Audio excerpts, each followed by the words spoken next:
చేనేత దినోత్సవం సందర్భంగా రాష్ట్రంలో ఉంటున్న లక్షలాది మంది చేనేతలకి శుభాకాంక్షలు తెలియజేస్తున్నా. చేనేత మన ప్రాచీన సంస్కృతిలో భాగం.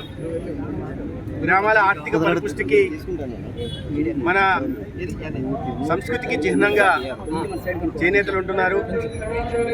ఆ చేనేతలను గౌరవించడం కోసం, అద్భుతమైన కళా నైపుణ్యానికి గుర్తింపు తీసుకురావడం కోసం ఈ దేశ ప్రధాని నరేంద్ర మోడీ గారు 2015లో ఆగస్టు 7ని జాతీయ చేనేత దినోత్సవంగా ప్రకటించడం, తర్వాత చేనేత రంగానికి ఆదుకోవడం కోసం అనేక రకాలైన పథకాలు తీసుకొచ్చి మన సంస్కృతిలో భాగమైన ఈ కళని అంతరించిపోకుండా ఈ రంగంలో పనిచేస్తున్న లక్షలాది మందికి బలభూతంగా నిలుస్తున్న నేపథ్యంలో రాష్ట్రంలో ఎన్డీఏ ప్రభుత్వం వచ్చిన తర్వాత చేనేతలకి 200 యూనిట్ల వరకు ఉచితంగా చేతి మగ్గాలు ఉన్న వాళ్ళకి, పవర్ లూమ్స్ ఉన్న వాళ్ళకి 500 యూనిట్లు ఉచితంగా. అంటే రాష్ట్రం 5 సంవత్సరాలు ఒక విధ్వంసకర పాలన తర్వాత ఆర్థిక వ్యవస్థ, చిన్నాభిన్నమైన ఆర్థిక వ్యవస్థని వారసత్వంగా తీసుకున్న తర్వాత కూడా చేనేతలను ఆదుకోవడం కోసం రాష్ట్ర ముఖ్యమంత్రి చంద్రబాబు నాయుడు గారు, ఉప ముఖ్యమంత్రి పవన్ కళ్యాణ్ గారు తీసుకున్న నిర్ణయం. దాని తర్వాత ఇవాళ నేతన్న సేవలో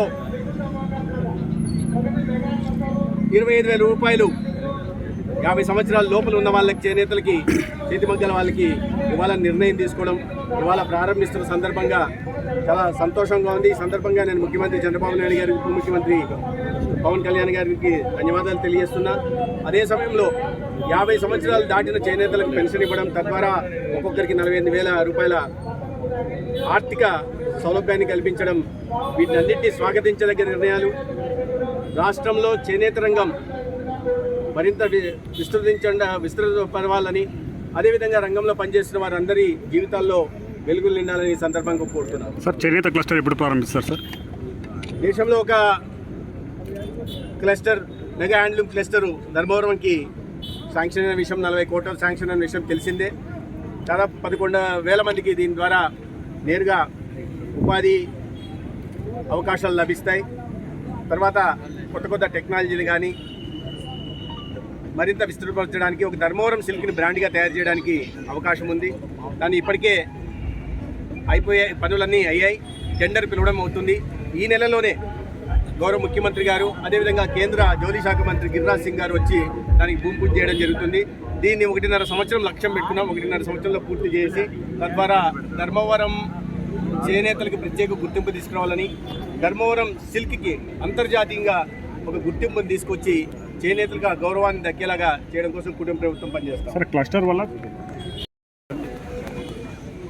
ఎవరన్నారు? ప్రతిపక్ష పార్టీ.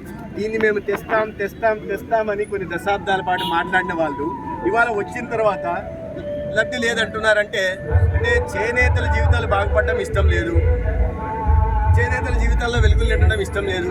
గతంలో 10 రూపాయల వడ్డీ పేరుతో లేదా పేకాట దందాలు నడిపించి చేనేత జీవితాలతో ఆడుకొని వారు ఆత్మహత్యలు చేసుకోవడానికి ప్రేరేపించిన వాళ్ళు ఇవాళ చేనేతల జీవితాల్లో వెలుగులు నిండుతుంటే, గతంలో వాళ్ళకి ఎందుకంటే ఇక్కడ మరి సహించలేకున్నారు. ఎందుకంటే అక్కసు గత ఎన్నికల్లో చేనేతలు మాకు ఓటు వేయలేదు కాబట్టి వీరి జీవితాలు బాగుపడడానికి వీలు లేదు. చూస్తున్న చేనేతలే సమాధానం చెప్తారు. కార్మికులు ఎవరైతే ఉన్నారో వాళ్ళే సమాధానం చెప్తారు. వీళ్ళకి ఇప్పుడు కాదు, ఎన్నికలు వస్తున్నాయి, ఎన్నికల్లో చెప్తారు.